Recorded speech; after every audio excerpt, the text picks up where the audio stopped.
Hello, everyone. It's Shane Kanto, your Wasteland Reviewer, and welcome to Lost in the Wasteland, my weekly show where I have a guest and we get to know a little bit more about their perspective on movies. And we have Adam here, who's a fellow SiftPop person. There's plenty of us now. We have a whole entire crew. So I'm going to let Adam introduce himself and shamelessly plug whatever he would like to shamelessly plug.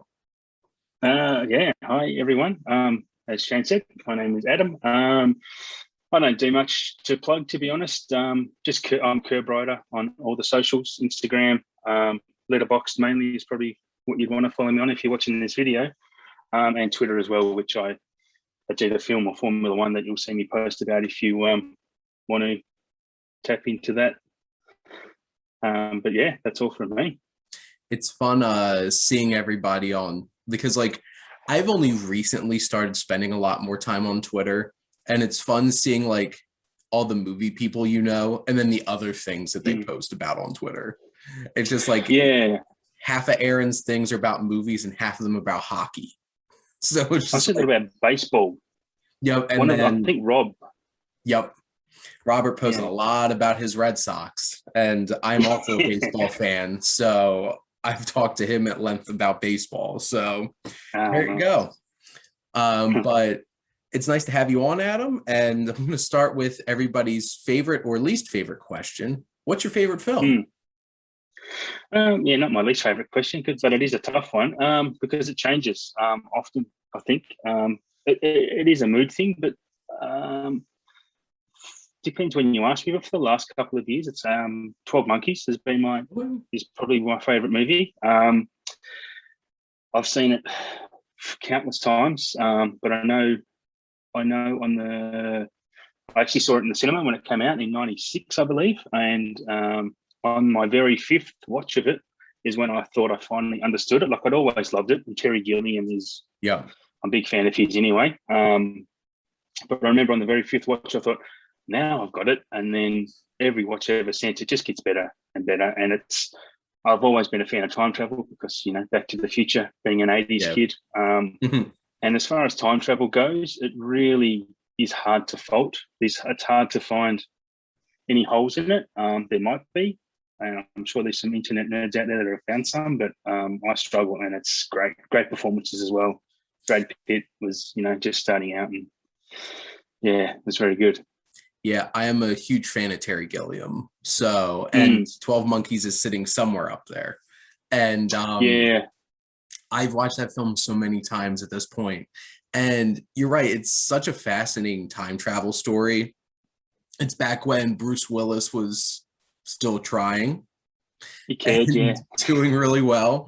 And Brad Pitt doing one of those more character roles instead of doing his leading man thing. And he's such an interesting actor too, which is a shame when people would just assume that he's just your leading man, but no, he weird. Really is, yeah. He's not just the pretty boy that everyone had him as in the 90s. He's a talented guy. It was good to see him finally get an Oscar for acting. Yep. Was that last year or the year before? It would have been the year before with Once Upon a Time. Yeah, it was 2019 films before all this stuff happened. So but Terry Gilliam's one of my favorite directors, and I unfortunately did him really dirty during my director's tournament that I had recently on Instagram because I randomly put him up against Christopher Nolan in the first round. I'm like, well, he's not going anywhere then. There are some Nolan stands out there, aren't there? He's good, but the longer he goes on, the more, for me, I'll speak for myself. The longer he goes on, the more I don't know. He's very smart, very intelligent. And I don't know if that's down to him or Jonathan. To be honest, his brother that helps him do a lot of the writing. But just his later stuff. Tenet was a bridge too far for me. I still liked it a lot, but felt like he was talking down at me, and I'm like, I've been sitting here watching all your movies for years. Don't you dare. He is a bit pompous, and there's some amazing action, set pieces in that airplane just slow driving into that. Man, that's fantastic. But he's quite pompous and quite pig-headed about the process, I think. But look, his films are still amazing. But I Yeah. think there's some overreaction to him as a whole, actually. Yeah, and some of my friends got very upset because he beat Tarantino in my tournament. So two Yeah, very, very I was kind of, strong fan bases there. I was upset because I think in the end Scorsese beat Hitchcock, didn't he? But they're probably my two favorite filmmakers, so I was winning either way with that. So And I'm sure we'll be talking about that. yeah, But now, but now, Adam, what's your earliest memory of going to the movies? I kind of have two. It's a bit of a cheat, and I kind of have that with a few of your questions actually. That is Because okay. I guess make the rules around here, so we're good. go, going to an actual cinema would have been Batman '89 when I Oh, was about nice. 12. It would have been actually not quite 12. And I remember my mum taking me, and that was awesome. And I've been in love with Batman ever since. That just kind of really Batman films. So I'm not really a comic book person. Mhm. I've kind of been a bit obsessed by Batman ever since. And Christopher Nolan coming out with his three. I mean, they were look. I think they're all amazing. Even The Dark Knight Rises it's great, but it's obviously not as good as it. Mhm. It was the bar was set pretty high with those two. But my real experience of going to a movie was actually at a drive-in. It was the very last drive-in screening in Tasmania, where I'm from, and that was E.T., a double feature with E.T. and The Dark Crystal. And I was probably 5, so I don't remember a lot apart from really running to and from the popcorn stand actually and playing in the swings. So I don't know that I actually watched much of the movie itself. Wow, that's quite the double feature. And because I watched The Dark Crystal so much as a kid, Right. and that movie's dark. And did you watch the series on Netflix? yes, Is it because I've been meaning to, but it was amazing. And I was so right. mad when they canceled it. One I'm like, season. this show is too weird for the masses. Yeah, that's the problem, right? Yeah. That's a I'll have to tricky check thing it out. I still do want to see it. because they put in a lot of effort. The cast was Mm. amazing. And I Yeah. got so excited. I'm like, I can't wait to see more of this. And Netflix is like, nope, just kidding. And I'm like, Yeah, no. it was old school proper puppetry and Yep. great production values by the looks of it. So yeah, I will still check it out, even though there's only one season. Yeah. Well, at least there you're just like, I know what I'm getting. I can make that commitment. Now, Yeah. Adam, do you have a particular favorite genre of movies? Yeah, it's another one of those cheats. I kind of have two, and I think I spoke to you before, off screen about your last interview with Heath. Me and him are very similar, and I'm sure we can be good friends in the film world, to be honest, because I initially had comedy as my favorite genre because, look, I don't take myself or life too seriously, so I like I love to laugh. And for me, Step Brothers is probably the greatest comedy of all time. It's just so quotable. That Will Ferrell, I know a lot of people hate Will Ferrell, and I can understand that, but a lot of his best movies are just high up there for me. Anchorman, obviously, and Talladega Nights as well is way funnier than I think people give it credit for. Yeah. But overall, what kind of maybe set me into what got me into loving movies full stop is action adventure. So things like Back to the Future, Indiana Jones, and we'll speak about later the Goonies. I mean, that's the 80s, they don't make movies like that anymore. They don't make proper action adventure, and it's such a shame, I think. It's interesting because it's like with Jungle Cruise coming out, it was just like, when was the last time we got like a rip-roaring just adventure film that didn't have anything to do with some IP? Well, technically it's based off of a Disney ride, but it's off a ride. Besides that, but like that Pirates of the Caribbean is just like, they don't make a whole lot of those things. Like I don't know if they'd really try to make Raiders of the Lost Ark today. Like that's the kind of they thing. Probably wouldn't get a budget.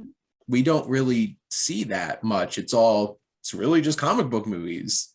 And if you're not a comic book, then it's kind of just like, well, nobody's going to see you. And that's sad. It is sad because I'm getting a bit over the comic book stuff because it's, and they're never going to stop because people keep going to them, and they're fine. They're absolutely fine. But if I had to put in my top 100 list, I think only 2 of those Marvel movies make it. That's Iron Man and the original Avengers. Otherwise, all of them, they're fine, but they don't, for me, they don't get me going to the movie specifically. But I guess in saying that, I'm pretty excited to see Shang-Chi, to be honest, because interested to see how they go with the, I guess, a bit of a switch in their norm. So, yeah, I have to see something different. Well, I think they have to do that at this point. And as somebody who is a big fan of Marvel movies, like, if they keep doing the same thing over and over again, it's going to get tired. And even I'm like, I love the movies, most of them, but I don't like the consequences of their existence. Because, like, because they've become so popular, it's just like, well, we need to do that. It's like, no, you don't. Yeah, absolutely. Movies for decades have made money not doing that. You could do other things and make money. Like, look at Free Guy. In the middle of a pandemic is making good money for itself. And that's, I'm pretty sure, just based off of Ryan Reynolds and it being fun. Yeah, absolutely. So it would definitely, Ryan. He draws a crowd, that's for sure. And you can see why, he's a charming dude. Now, I believe we alluded to this earlier, but who are your favorite filmmakers? Yeah, absolutely. Hitchcock. I've watched a few of his movies when I was younger, and just recently I got myself a box set of his, and I've been having a bit of a binge between him and well, it doesn't matter who else, but Hitchcock is just, he's known as the master of suspense for a legitimate reason. He is way ahead of his time. He knew how to manipulate his audience into feeling what he wanted them to feel, just through such subtleties. He's such a genius. For me, North by Northwest, Vertigo. Not Vertigo, my apologies. Vertigo is actually one of those I think is a bit overrated in my opinion, but Rear Window and North by Northwest are peak cinema. Just astounding. Things to watch. I remember taking a cinema class in high school, and that was the first time I ever watched a Hitchcock film. And we had to do a project, like we had to seek out a film that we didn't watch in class and write a paper on it. And I remember going to my local library and seeing what movies they had to rent. And the main Hitchcock film that they had was North by Northwest. And I'm like, well, I guess I'll watch this one. And it's so great. And it's such amazing. Because everybody, like, I feel like most people think of like Psycho and The Birds and like that horror kind of thing. And North by Northwest is so different, yet so effective. And the whole espionage thing and like the mistaken identity and the dialogue between now I've gone a blank on who's even, it's Cary Grant, right? Yep. And Ava Marie Saint, right? Ava Marie Saint, thank you. But the just the dialogue between them on the train when they first meet is just, it's insane. It's just pops and it makes the screen sizzles. I think even in my little Letterboxd review I wrote, it blows me away every time. And it's like, it's so interesting. The more Cary Grant that I watch, the more I'm like, man, could this guy quip? Just got like zingers everywhere. Yeah. And I watched Charade the other night. What did I watch recently? Arsenic and Old Lace. And I haven't seen that. What the hell was it?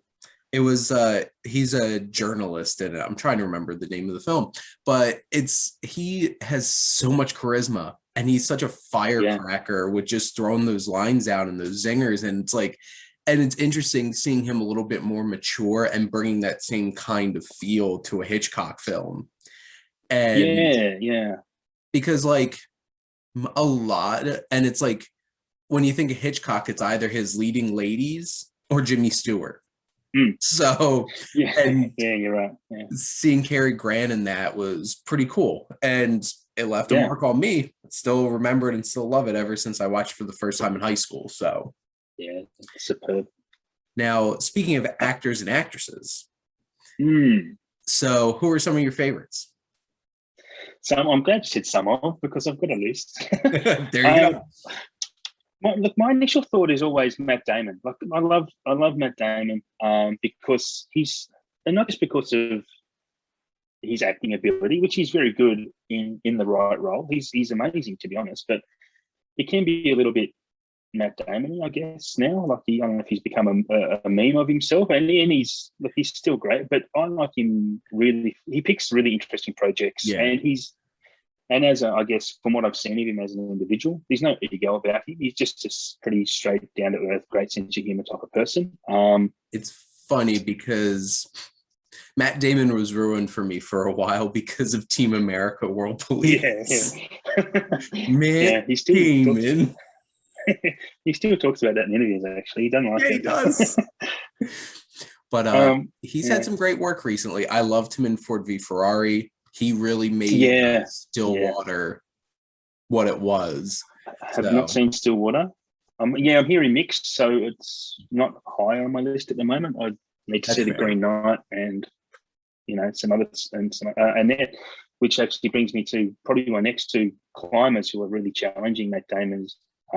Adam Driver, who's just phenomenal, regardless of what he does. He can do anything.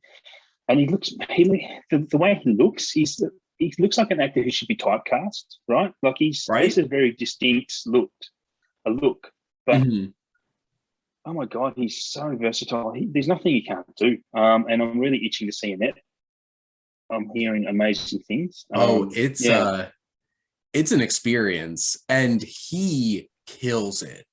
Like there's scenes, because he's a stand-up comedian in it. And there's scenes that are really staged just like a comedy show. And what he does with it is really interesting. And you're right, because like I remember the first time I saw him was in his small role in Inside Llewyn Davis, which I wrote about for our best ever challenge this week. And him in this tacky like novelty song with Justin Timberlake, where he's just like, "Hey, Mr. Kennedy, whoa," and like this really obnoxious, like deep voice, silly, like strange noises, and it's just Adam Driver sitting there. But like you can even just look at like a given year, like this year with Annette, and he has The Last Duel, he has House of Ritchie, like everywhere.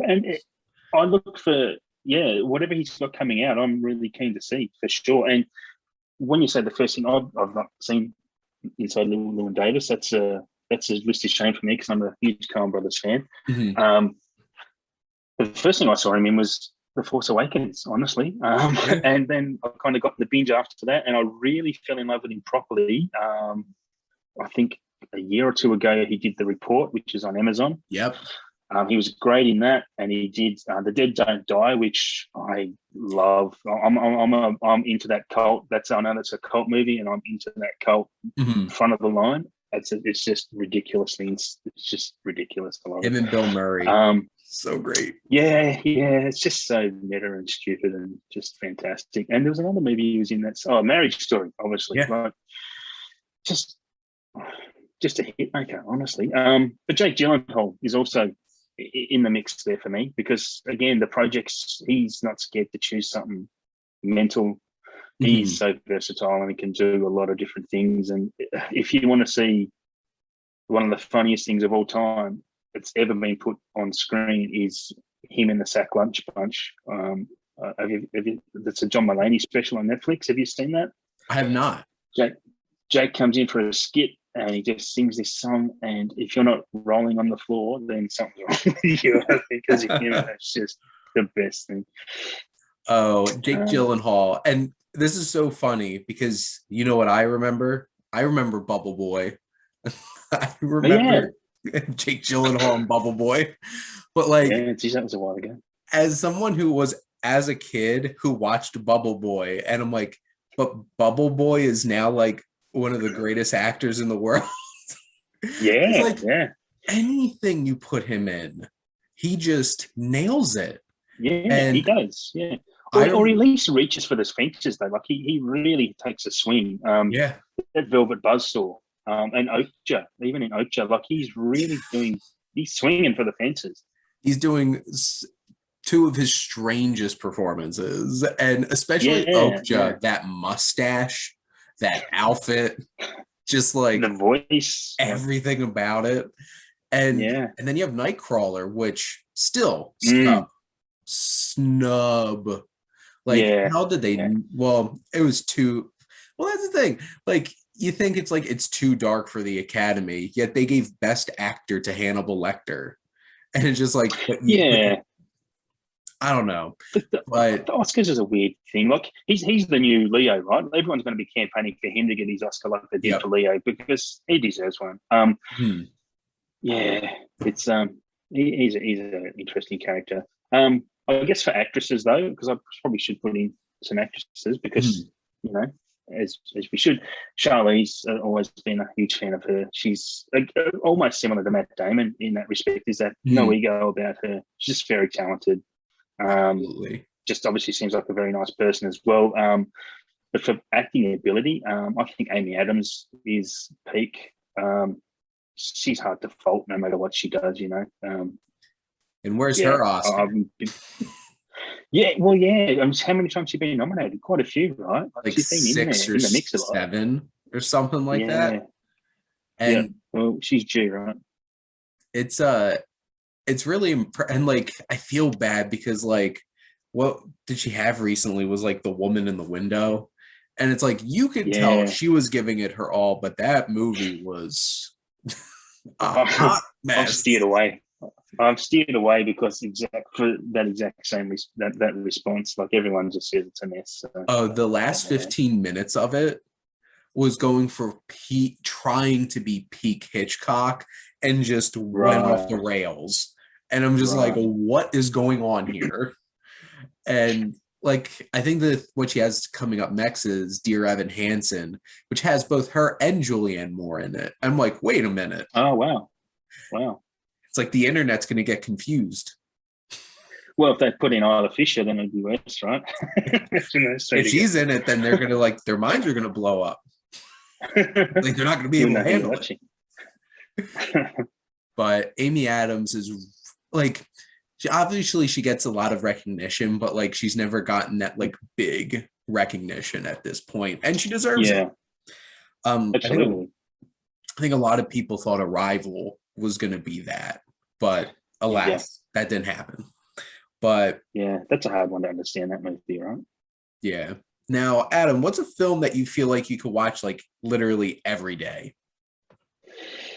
This one made me think a bit, because I guess my main answer is something that I actually have watched every day for at least, I know it was at least 2 weeks, and that was, sorry, Heath, I'm coming in after you, but the Goonies. When I was, I don't know, 12, I was between 12 and 14, I think, and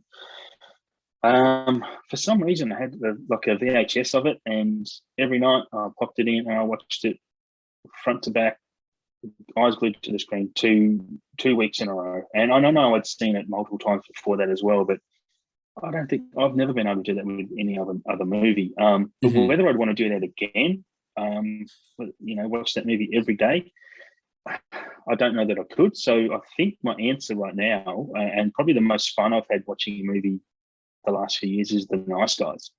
Oh my God. It's just phenomenal, right? It's just, and every time you watch it, it just gets better, and not better by a little bit, but better by a lot every time. It's just so layered, and I don't even know if layered's the right word, but it's just something new and funny every time, right? I'm surprised Aaron didn't magically like appear the second you said The Nice Guys. Because really? I'm sure he's over in Iowa right now being like, wait, what? Did somebody mention The Nice Guys? Because he's the biggest champion of The Nice Guys you'll ever meet. And I love it. I'm such a I'm a huge fan of Russell Crowe, and he's an actor that could do so many different things. Like, yeah, he can. The first film that I saw at a drive-in once COVID happened was last August, and I saw Unhinged, where he's just this insane, like, murderous man. He's unhinged, right? Yes, he's an unhinged. Title. They should, that's a perfect word. They should have named the movie that. But he's so intimidating. And then you have him in The Nice Guys, and he's so funny. And his whole... It's so intimidating. Yes. And the way that him and Ryan Gosling interact, Ryan Gosling's... I feel like Ryan Gosling's very similar to Brad Pitt, where most people are just like, oh, it's just Ryan Gosling being leading man. But no, he's weird. Pretty boy.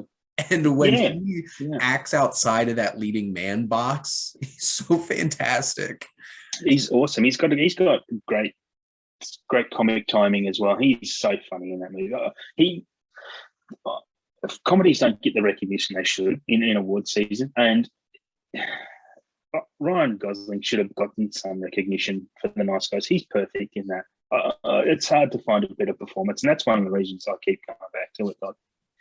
And Russell Crowe's good and all, but he's got that reputation that kind of puts you off a little bit. It shouldn't, but and I don't not like Russell Crowe, but Ryan Gosling is just phenomenal for me. Yeah, and it's funny that you mentioned The Nice Guys, because my answer to this question is The Other Guys. So, oh really?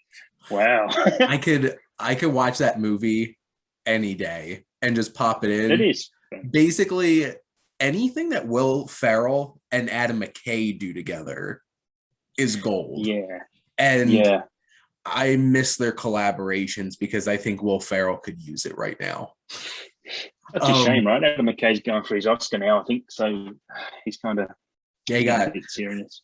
He has Leo and Jennifer Lawrence as his next movie. He's going for that Oscar. Yeah. I saw something there.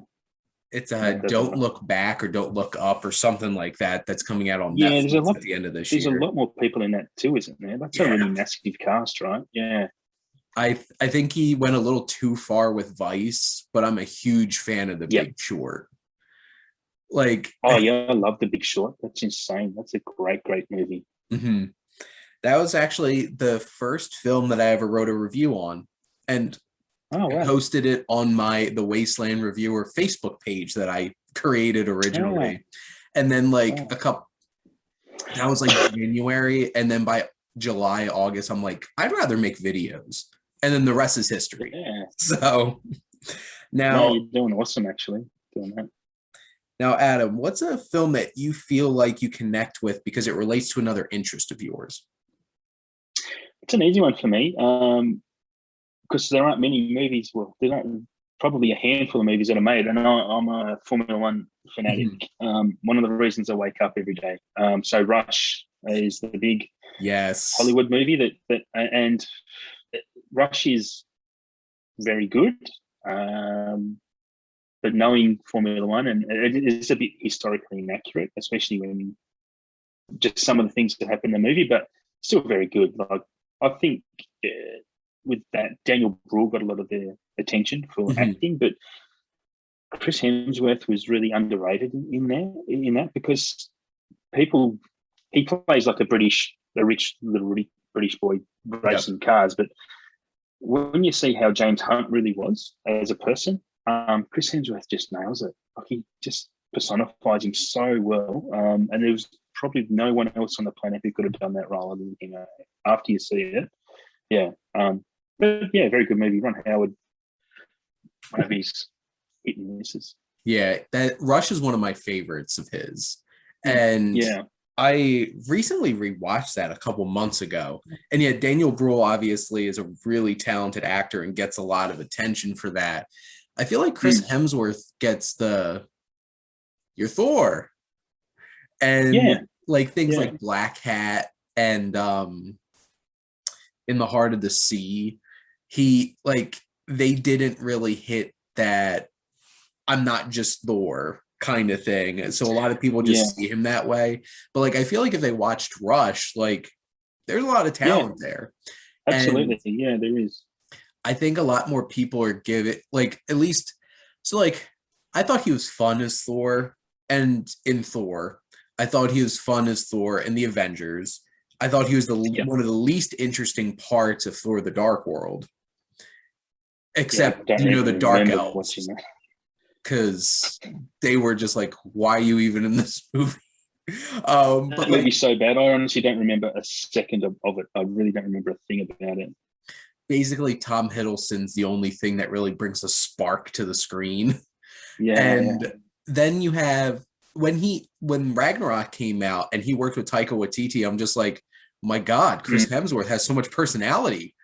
And he finally got a chance to like thrive in that. And Chris Hemsworth is some of the best acting in the last two Avengers movies. Like that whole sequence in Infinity War where he has that conversation with Rocket. I'm just like, oh my God, Chris Hemsworth over here. So he's hidden beneath. He's overlooked a lot, actually. Yeah, he's like we were talking about before with Brad Pitt in the '90s. Just that pretty boy that kind of is like, he does his bit, but he'll come out one day. He'll get the role that's right for him and get the recognition. Like Hulk Hogan, I think. Yeah, he's playing Hulk. That's right. Yeah, which I'm not gonna lie, who else would you get to play Hulk Hogan? Yeah, you're right. Well, he's already pre muscled up, isn't he? They don't have to train anyone. Oh, I saw pictures of him from Thor: Love and Thunder. I'm just like, my God. Pretty sure those are your Hulk Hogan arms there. But dude just walks around lifting kids, I think. Yep, that's what he does. Now, who's a movie character that you feel like you connect with on a personal level? This is by far the toughest question on your list. And I've struggled. I really struggled. And the closest thing, you might laugh, but the closest thing I can think of is Andy from Toy Story. Okay.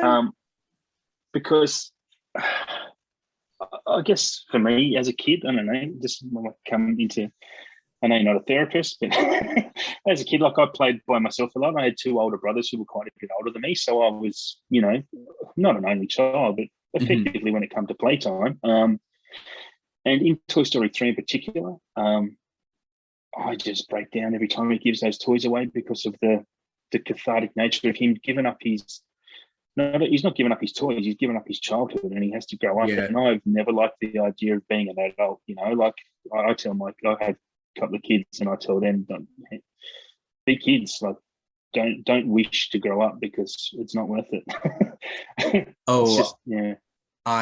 So that film came out in 2010, right?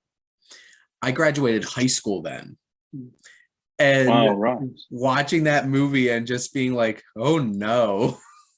And between that and the whole furnace scene, it's just like, if you didn't feel something, you're dead inside.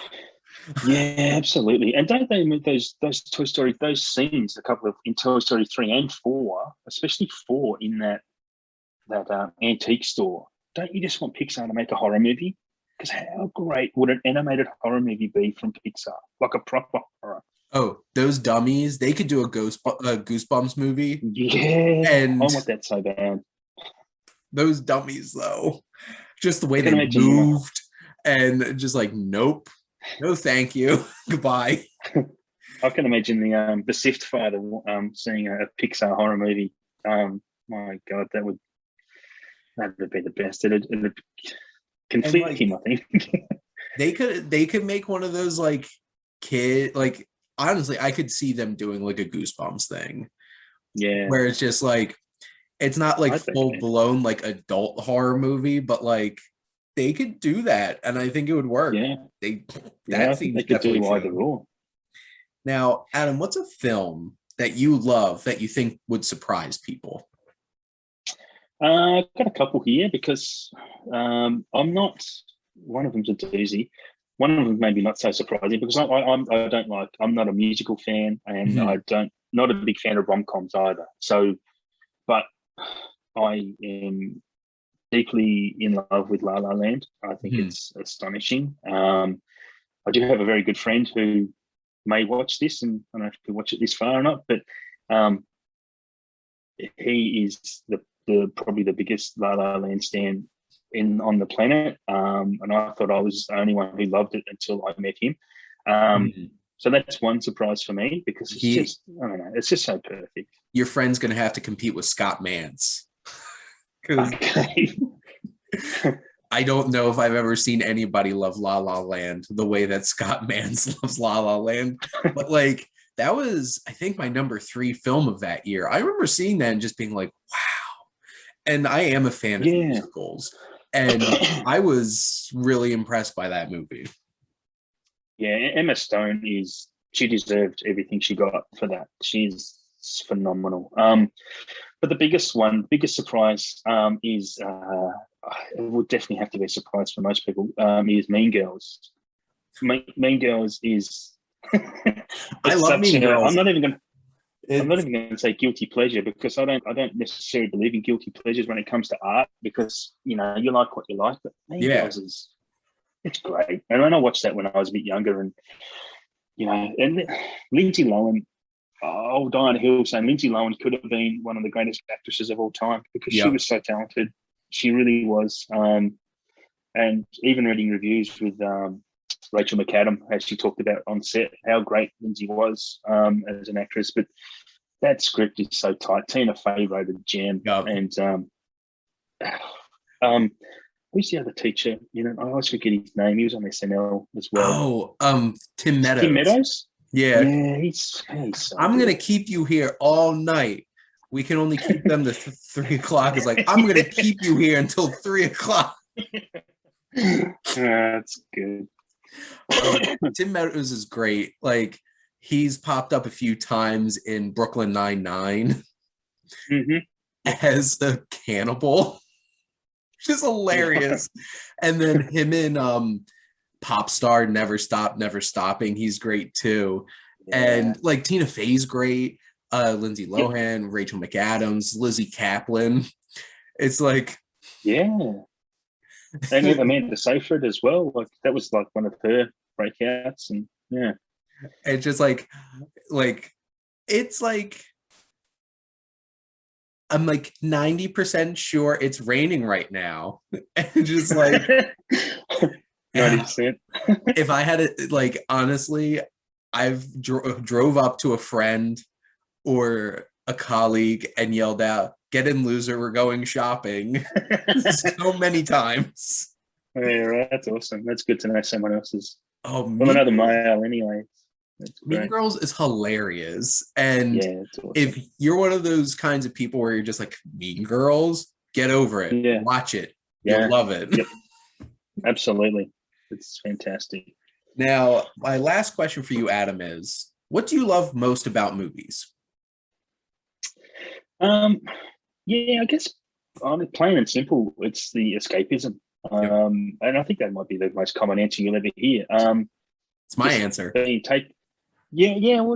get being taken to other worlds. And that's probably the same answer that people who love to read books, and I like to read as well, but it's just escapism. It takes you out of the world you're in, because the world you're in, especially the last year and a bit, isn't so great.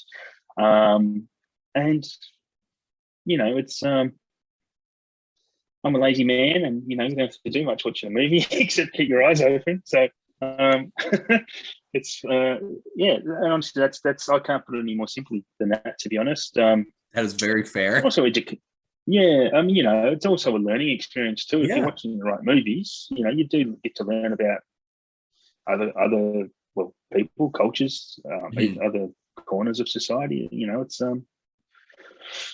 I think they're important.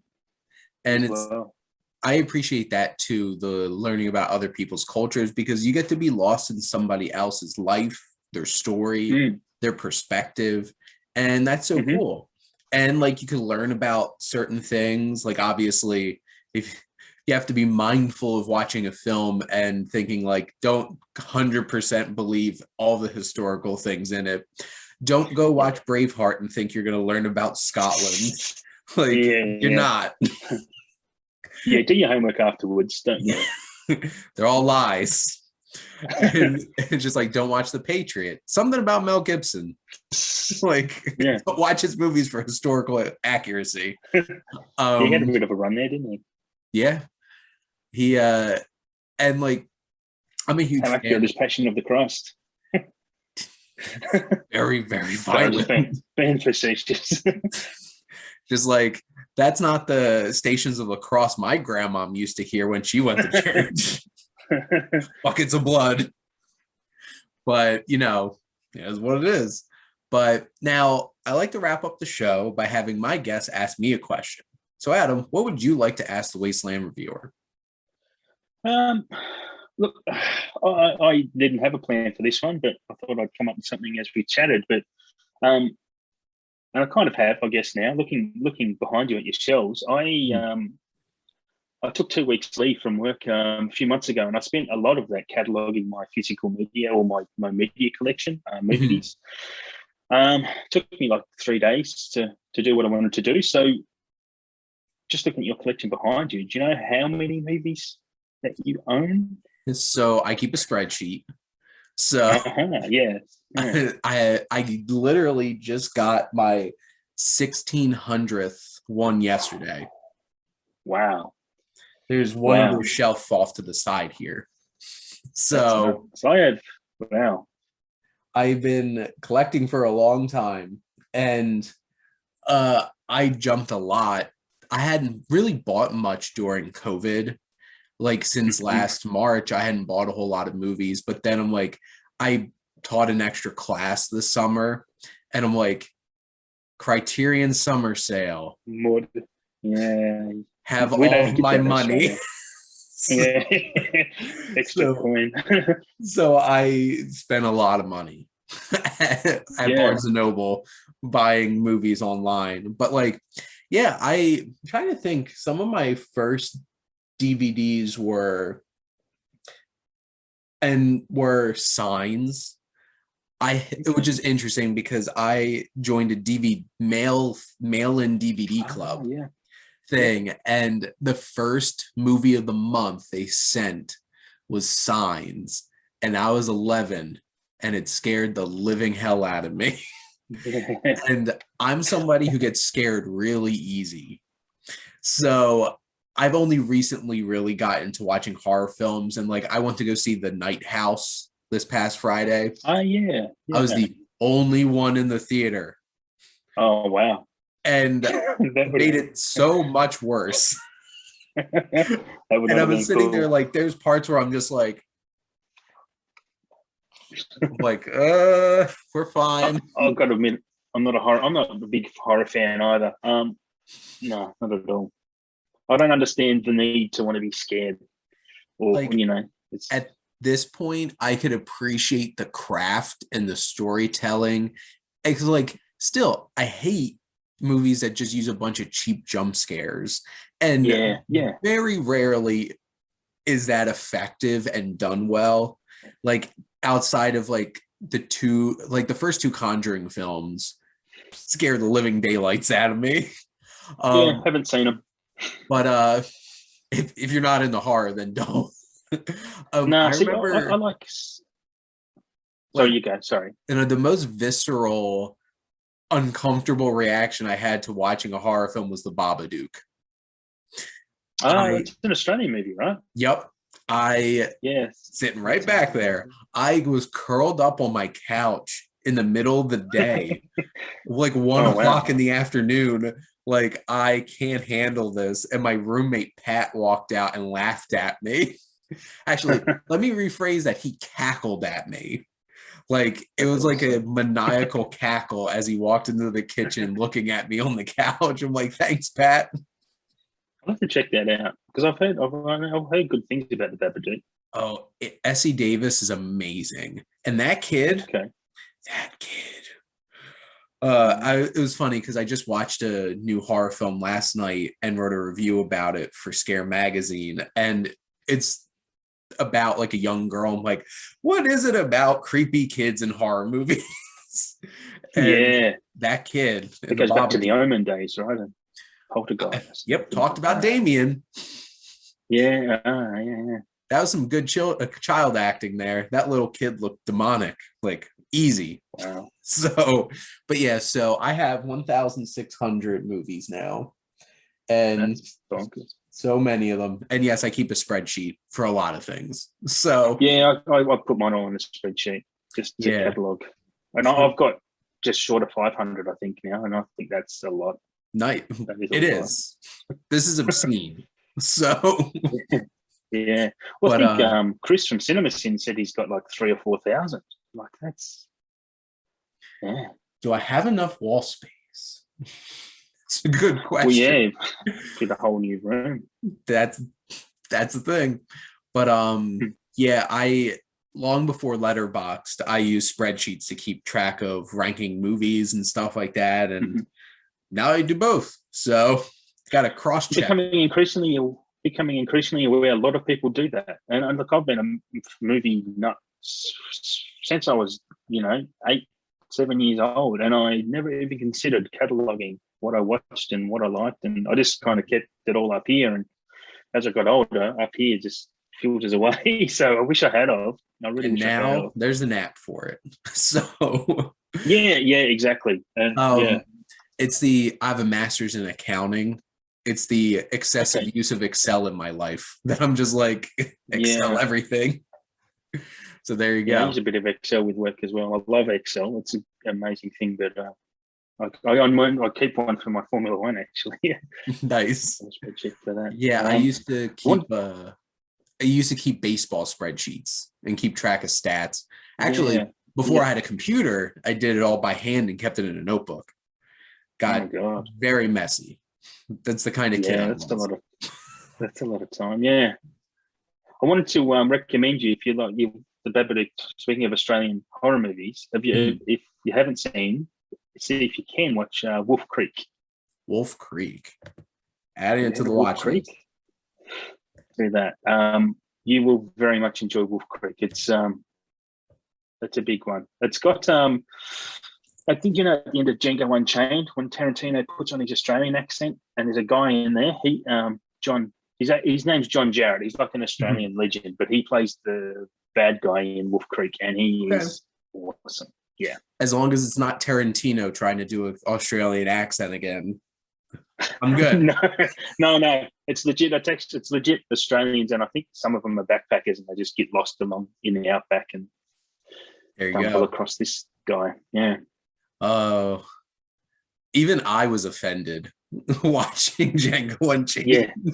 Being like watching you do that accent. Like, it's not terrible. It's not. Well, he just needs to not act. Like, period. Tarantino, yeah. Like, I remember him in bloody Little Nicky when he plays that blind guy on the street. Yes. We're all gonna die. Why did he choose to do that? Honestly, why did Tarantino just go, hey, okay, I'll do this? Why not? I think really blows me away. Money. I think Adam Sandler has a superpower, and he's filthy rich and can pay anybody any amount of money to be in his movie. Just ask Al Pacino. I like some trash movies, I like the one. What did he do on Netflix? The Ridiculous Six or something. I mean, that's a terrible movie, but my God, I like it. A Million Ways to Die in the West. I am a huge fan. People hate that movie, and I don't get it. That's like a modern day Blake. I don't think I've ever watched it all the way through. I've seen clips from it, but like, not gonna lie, every clip that I've watched Al Pacino in Jack and Jill, I'm like, honestly, Al Pacino seems to be having some fun here. I wouldn't want to watch the rest of the film with Adam Sandler acting with himself in drag. But I turned that off. I couldn't get through that. The Dunkachino thing is hilarious. I'm just like, it makes me sad that Al Pacino has gotten to that point. But like, at their age, you'd think they'd have. I know it's the same about De Niro. And is it just because they love work so much, or have they just gotten themselves into? I don't know. Do they still have commitments to pay off houses? I don't know. Well, to be fair, neither of them has had a lot of great roles in like the past 20 years. Like No. you have De Niro, obviously both of them with The Irishman, but you have De Niro with David O. Russell, and that's mostly been like his big work. And then now he's going to be in Killer of the Flower Moon again with Martin Scorsese. And then Al Pacino basically, I enjoyed the movie Danny Collins, where he basically plays Neil Diamond. Okay. And I don't think I've heard of that. It's he's a fictional singer, but he's definitely based off of Neil Diamond, because his main song is not Sweet Caroline, it's Hey Baby Doll, what's going on? And I'm just like, this is literally Sweet Caroline, except they changed the words to it and threw Al Pacino in it. But like I enjoy it. It's a nice little family drama. And like, Al Pacino hasn't had a whole lot going on. So you're right. He hasn't appeared in a lot. He was in Once Upon a Time in Hollywood, I guess, for a little snippet. Yes. And like, just love the violence. And well, like everybody was in Once Upon a Time in Hollywood, right? Yeah. But I love that movie. So do I. It was, and I'm like, this doesn't, like, this is like, after all this all of this Tarantino movies of the past like 10 years at least, I'm like, wow, this is really tamed. And then like the ending happened, and I'm just like, there's Tarantino. That's I can tolerate all that meandering and the driving. That didn't bother me at all. Like people say, it's so boring. I'm like, you guys are nuts. Oh, I was engrossed in that like love letter to Hollywood, and the music. Like I want that soundtrack on vinyl. I want all of them. Look, him and the best music pickers in the business as directors go, it's Scorsese and Tarantino. Like any of their movies with the music in Goodfellas, that's a great soundtrack, and it's not just Give Me Shelter. No, it's just all this beautiful 60s. It's awesome, right? It's great. And like James Gunn and Edgar Wright are two of the slightly younger, I guess, group of filmmakers. And it's just like some of my favorite uses of music in movies are in Edgar Wright films. Like never would I ever think that Alabama song Whiskey Bar by The Doors would be used in a big movie and used so effectively as in The World's End, when they're awkwardly walking in tune from bar to bar. And it's just like so great. And then like Queen in Shaun of the Dead. Trying to think. Don't Stop Me Now. Oh, yeah. With the pool cues. And then Baby Driver. Like the whole entire movie. Yeah. So Baby Driver was, I think he listened to a mixtape and wrote the movie to the music, I think, which is what Tarantino said he does. He would listen to songs and get his ideas from movies from the song. But Baby Driver's I think people are starting to come around to it, because I think initially it wasn't very well received, was it? But now you hear people like, oh, Baby Driver's great. Oh, I love Baby Driver. I'm a huge Edgar Wright fan. Cornetto trilogy. Yeah, the Cornetto trilogy is great. The World's End, though, I watched that recently, and because for me it's the weakest of the three, but it's really strong until that third act. I really don't like that third act of The World's End. That one's my personal favorite. I'm a huge sci-fi fan, and I love me too. I love what they do with the whole Invasion of the Body Snatchers story. Right. And not gonna lie, I laugh so hard every time they're arguing with Bill Nye at the end. Yeah, that's good. In the spaceship bar type of thing, right? Yep. Yeah. And it's like, it would be Bill Nye being like the master computer of these aliens. Like, and he's just like, well, F it. And he just leaves. Like, these people are too stupid. I can't deal with them. Yeah. He plays the crazy. Yeah. Now, Adam, this was a lot of fun. I enjoyed having you on the show, and I appreciate you coming on. And you should check out Adam. Adam, if you want to plug your social media accounts one last time, and then we'll wrap things up. Yeah, no worries. Thanks for having me, Shane. Curb Writer on Letterboxd, Instagram, and Twitter. But no stress, no pressure. Yeah, you all should much from me on there anyway. You all should join Letterboxd and follow all the SiftPop people. We'll watch all the movies for you. Yeah. Letterboxd is probably, being if you're watching this, you obviously like films. So Letterboxd, I'm more active on than anything. So get on it. It's great. Absolutely. Thank you, Adam. And thank all of you out there for always tuning in and supporting your Wasteland Reviewer.